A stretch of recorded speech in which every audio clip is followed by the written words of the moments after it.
A vida no campo não comporta altas densidades demográficas. Se houver um excesso na população rural, não haverá trabalho nem terras para todos. Os centros urbanos, por oferecerem maiores oportunidades profissionais, tornam-se polos de atração para o homem do campo e estimulam o êxodo rural. Assim, a atividade industrial, absorvendo os excedentes das regiões agrícolas, amplia o processo de urbanização das cidades. Entenda melhor o assunto com o Éder, que fala de hierarquia urbana. Olá, pessoal. Tá preparadão aí? Papelzinho na mão, tudo pronto para fazer suas grandes anotações diárias? Então tá legal. O assunto de hoje, o grande assunto de hoje, hierarquia urbana. Você fala, nossa, mas o que é isso, hierarquia urbana? Coisa esquisita. As cidades são hierarquizadas? São hierarquizadas. E são hierarquizadas porque passaram, entre outras coisas, porque passaram a ter uma importância que elas não tinham. Por que passaram a ter uma importância que elas não tinham? Porque a população brasileira sofreu uma modificação estrutural significativa nesse século. Como assim? Deixou de ser principalmente rural e passou a ser principalmente urbana. A partir daí, as cidades crescem de importância, então, dentro do Brasil. Crescem em importância econômica, crescem em importância política, crescem em importância outras N que você puder imaginar. Para entender direitinho isso, você tem que recordar a evolução da população urbana no Brasil. Recorda comigo, olha o gráfico, analisa junto comigo aqui. Você vai notar a evolução da população rural e urbana desde 1940. Então, onde é que você vê as datas aí? As datas aqui, ó, começa em 1940 o gráfico e vai até, até agora, até bem recente, 1990. Em verdinho aqui na legenda, população urbana. Em cinza, população rural. O que você vai notar? Olha direitinho, acompanha pela urbana, que é o que está em verde. Olha a urbana, ó. Esse valor aqui está te dando a porcentagem da população. 31% era urbano em 40. Passou para 36% em 50. Passou para 45% em 60. Logo, olha bem, ó, durante essa década, que está começando agora, década de 60, essa população que era 45% passa a ser 56%. Ou seja, a população urbana superou a população rural na década de 60. Como você pode observar. Você verifica isso no censo de 70, mas a transformação, a superação, foi no intervalo. Observou claramente? Então, no intervalo aqui, ó, durante a década de 60, a população urbana brasileira supera a população rural. E continua a crescer aí para frente. A urbana vai crescendo e a rural, como você pode ver, já estava decrescendo de lá para cá, né? Continua decrescendo a rural. Observou? Hoje, passando de 70% da população brasileira morando em cidades. Enxergou isso claramente? Espero que sim. Se enxergou, você tem que lembrar o seguinte. Você fala, bom, a população está se urbanizando, tá? As cidades estão crescendo de importância. A população é cada vez mais urbanizada. A partir daí, desse crescimento de importância das cidades, resolveram hierarquizar as cidades. Como hierarquizar as cidades? Bom, precisa de algum conceito para fazer essa hierarquia.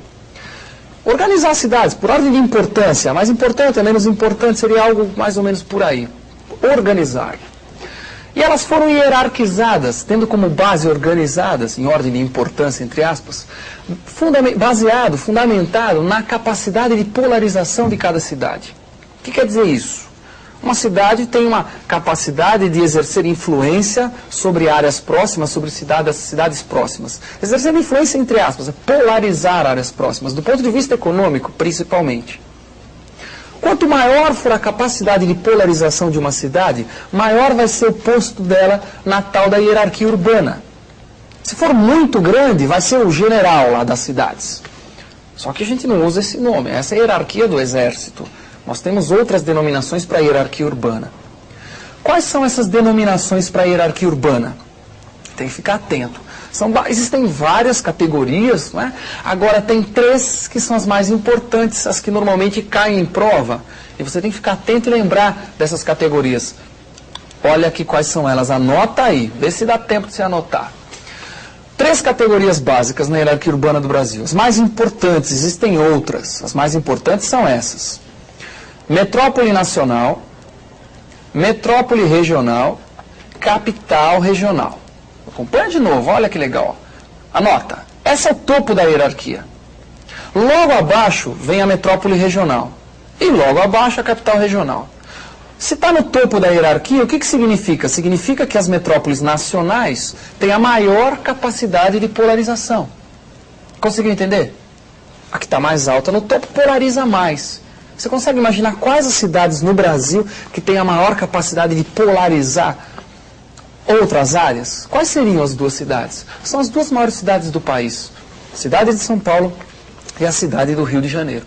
Então essas duas são denominadas, são colocadas como metrópoles nacionais, porque tem a maior capacidade de polarização. Essa capacidade de polarização depende do quê? Do desenvolvimento do setor secundário e terciário das cidades, basicamente disso. Quanto mais desenvolvido for esses setores, maior vai ser a capacidade de polarização da cidade. Para quem esqueceu, o setor secundário o que é? Você lembra? Secundário é o setor industrial. Setor terciário o que é? É o setor de serviços, de comércio.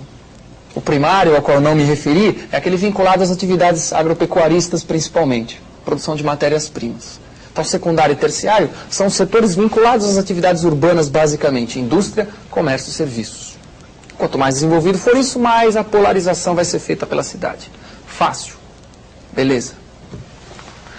Ora, as cidades brasileiras, então, foram colocadas dentro dessa hierarquia urbana. A partir dessa conceituação, né, do que vem a ser a metrópole nacional, uma regional, o que vai diferenciar uma da outra é a capacidade de polarização. Não esqueça isso, por isso que eu estou insistindo nessa expressão, capacidade de polarização, isso é cobrado. Não é habitantes, não é a população, percebeu? A cidade que tem mais habitantes não é necessariamente uma metrópole nacional e nem metrópole necessariamente. Pode ter muito habitante, mais do que... Pode ter uma cidade que tenha mais população do que uma metrópole. Só que se ela tiver uma capacidade de polarização pequena, ela não vai ser chamada de metrópole. Quer dizer, não é a quantidade de habitantes que define isso. Insisto mais uma vez, é a capacidade de polarização. Em função desse conceito aí, foram criados no Brasil 9 áreas metropolitanas, que você vai acompanhar comigo nesse mapinha. Veja, tem que guardar, olha lá. Regiões de influência urbana. A influência é a influência das metrópoles. Então você tem aqui todas as metrópoles. Veja, ó, essas que eu vou apontar para você são as metrópoles regionais. Belém, Fortaleza, Recife, Salvador, Belo Horizonte, Curitiba e Porto Alegre. São as regionais, que têm uma capacidade de polarização regional. E as duas nacionais, São Paulo e Rio de Janeiro, que têm uma capacidade de polarização nacional. São as de maior capacidade. Portanto, são metrópoles nacionais. Então, nós temos duas metrópoles nacionais, e vamos contar as regionais? 1, 2, 3, 4, 5, 6, 7 regionais. Portanto, o que está acontecendo? Portanto, nós temos 9 áreas metropolitanas. Teoricamente, essas áreas metropolitanas, que são compostas por vários municípios conurbados, o que é isso? Municípios que têm integração espacial entre eles. Esses vários municípios que formam essas áreas metropolitanas deveriam ter uma administração, teoricamente, uma administração conjugada. Trabalhar em conjunto as várias prefeituras, porque os problemas são comuns entre todos esses municípios.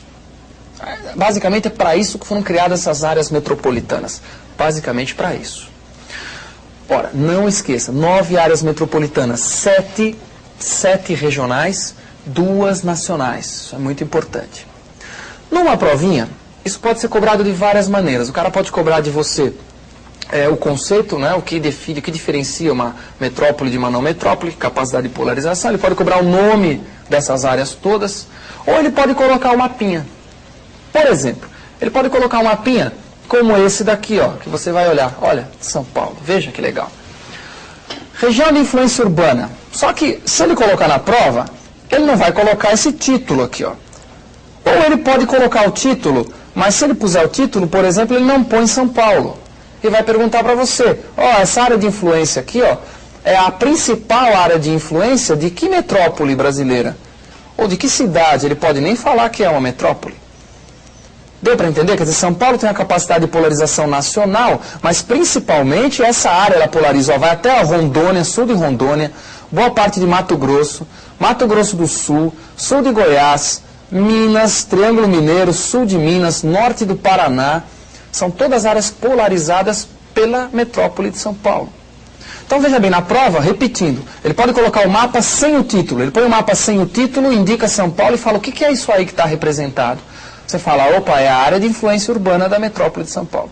Ou ele põe o título e não põe a cidade. E pergunta, essa área aí é uma área polarizada por qual cidade? Aí você tem que saber. Você fala, polarizado por São Paulo. Pode colocar essa ou pode colocar qualquer outra área metropolitana. Pode pôr Curitiba, pode pôr Porto Alegre, pode pôr Recife, pode pôr Salvador, Belém, que é a única área metropolitana da região norte. Qualquer uma dessas. Muito cuidado com isso aí. Sempre está pintando nos vestibulares. Deu para entender? Outra coisinha.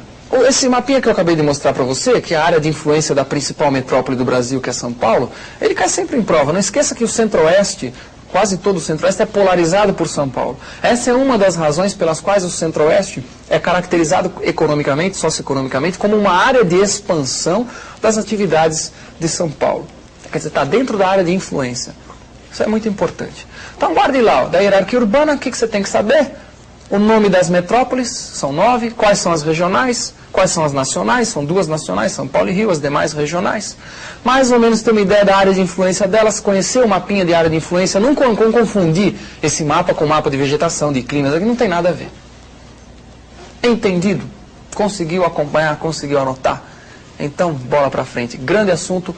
Para a próxima aula teremos outro grande assunto. Me aguarde até lá.